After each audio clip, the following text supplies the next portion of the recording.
Tintin, Lucky Luke, Gaston Lagaffe, tout le monde connaît. Eh bien, tous ces personnages sont nés en Belgique. Cela fait 110 ans que ce pays foisonne de dessinateurs géniaux. Nous partons à Bruxelles, la capitale européenne de la BD, école, collectionneurs, musée, le cœur de la ville. Et ses environs vivent au rythme du 9e art. Tintin et Milou, un bronze de 2 mètres. Avouez que c'est d'une élégance folle pour la déco intérieure. Nous sommes dans la banlieue chic de Bruxelles, chez un collectionneur aussi fortuné que discret. Dans cette cave dorment plusieurs centaines de planches originales, des Franquin, Peyo ou Hergé, des toiles de maître, quoi. Vous pouvez voir ici des petits repentirs, des petites taches de gouache, un mélange de crayon, d'encre, des bleutés qui permettent de faire des choses plus sombres. Et alors, il y a ici le crayonné, tout le travail préparatoire dans lequel Hergé essaye de trouver ce qui est la ligne claire, c'est-à-dire le trait dominant dont il aura besoin. C'est de l'art, de l'or, du délire quand on connaît les prix, ceux d'une Formule 1, mais en papier. 91, 91 pour vous. Un grand collectionneur a dit « mais ces prix sont fous, ils ne seront jamais maintenus ». Ils ont été plus que décuplés. La dernière Hergé, la plus chère, est partie à... C'était 1,3 million, je crois. 1,3 million, la couverture. On en pousserait presque un saperlipopette de stupéfaction. Car nous n'avons pas la berlue. La BD belge est bel et bien un trésor national. Bruxelles est sa vitrine et Didier Saint-Jean notre guide. La capitale ne se cache pas, mais alors pas du tout, pour promouvoir sa bande dessinée. Venez, venez. Elle est un tout petit peu cachée, mais elle est belle.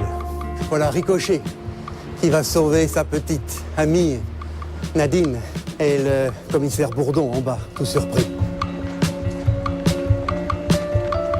Le père du 9e art, Edgar P. Jacob, pour Blake et Mortimer.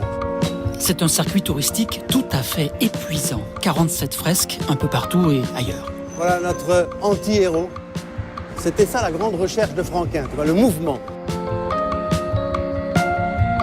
13 de Vance et Vanham. Lucky Luke, c'est le seul cow-boy belge, c'est le plus célèbre. Nous étions à l'époque de l'occupation par les nazis. Nous ne pouvions plus dessiner des personnages américains, plus de Flash Gordon et autres Batman. Et donc nos dessinateurs ont continué à résister et à continuer à créer des personnages de BD contre la vie des nazis. Et c'est comme ça qu'est partie vraiment notre bande dessinée belge, je dirais, à grande production. Et justement, au rayon superproduction, voici un staccanoviste de 90 ans, anobli par le roi Albert II, Marc Slin, à son propre musée. Au sortir de la guerre, il crée Néron, anti-héros notoire. Chaque matin, dans les journaux, le pays suit ses aventures. 217 albums, 125 592 cases, Néron ou l'âge d'or de la bande dessinée. Pendant 57 ans, tous les jours, même le samedi, même le dimanche, il y avait Néron. Maintenant, ça n'existe plus. Et maintenant, les gosses regardaient la télévision, l'Internet et tout ça. C'est fini, la bande dessinée. Un peu pessimiste quand même.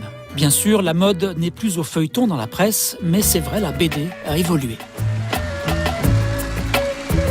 Et au train où vont les choses, les auteurs auraient du mouron à se faire. Nous voici chez Roger Leloup, collaborateur d'Hergé pendant 16 ans. Après Tintin, il donne vie à Yoko Tsuno. 9 millions d'albums vendus, 26 tomes, une série, une saga d'un autre temps. Je ne pense plus qu'une série où on va faire 25, 30 titres, ça va marcher. Parce que dans les magasins, dans les grandes surfaces, ils n'ont pas la place pour mettre 25 titres. Et ils n'auront pas, réimpriment pas. Donc je pense qu'on est plus avec des one-shots, comme on fait, ou alors avec, je dirais, une série, mettons, de 4-5 albums, puis les auteurs changent. Nous sommes dans une période où on mange tout très vite et où on change très vite. Alors quoi, les super-héros, c'est fini ? Has-been, les grandes signatures franco-belges ? Pas sûr. Ici, le 9e art a son musée. 180 000 visiteurs par an. On peut le voir comme une collection d'histoires et d'images poussiéreuses ou comme un art contemporain en mouvement, c'est selon. Le renouveau de la bande dessinée n'est pas forcément belge. Il est notoirement européen, et notamment dans les romans graphiques, où on trouve des auteurs français qui sont certainement les meilleurs du genre pour le moment, à mon avis. Mais il y a une bande dessinée qui se renouvelle, comme aujourd'hui, plutôt en Flandre, par exemple, où on réinvente graphiquement un certain nombre de choses, on bouscule certaines limites, et ça, c'est formidable. Le roman graphique, ces longs récits souvent sérieux, intimistes et parfois sans bulle ni case. Un genre en soi, une tendance de la BD adulte. Une tendance qui plaît aux jeunes auteurs. École Saint-Luc, atelier bande dessinée, 3e année. Bientôt un diplôme, pas forcément du travail derrière. On est encore en chantier. Si je comprends bien, est-ce que l'idée du cadrage intervient dedans ou bien c'est uniquement des... Je voulais faire un truc surtout avec les mains. On donne jamais de recettes, c'est pour ça que c'est quelque chose de très déstabilisant quand on est étudiant chez nous. Il n'y a pas de truc, on ne dit pas comment on dessine une voiture, etc. Notre boulot, nous, c'est d'abord d'être des lecteurs, essayer de les guider. On apprend à développer son propre style et tous les rouages du scénario, toutes ces choses-là, comment on construit une image, pourquoi est-ce qu'on met ça et pas autre chose, qu'est-ce qu'on veut dire. Et oui, on apprend à pouvoir faire des bandes dessinées de plusieurs pages assez rapidement. Quelques Belges, des Suisses, pas mal de Français. L'Europe francophone étudie à Bruxelles comme une évidence. En France, il n'y a pas d'école si spécialisée que ça. Il y a quand même une culture de la bande dessinée, je pense, qui est plus importante qu'en France. C'est plus valorisé. Et devinez qui avait lancé en 68 l'idée d'une école de BD à Bruxelles ? Ouais, toujours lui, c'est le patron.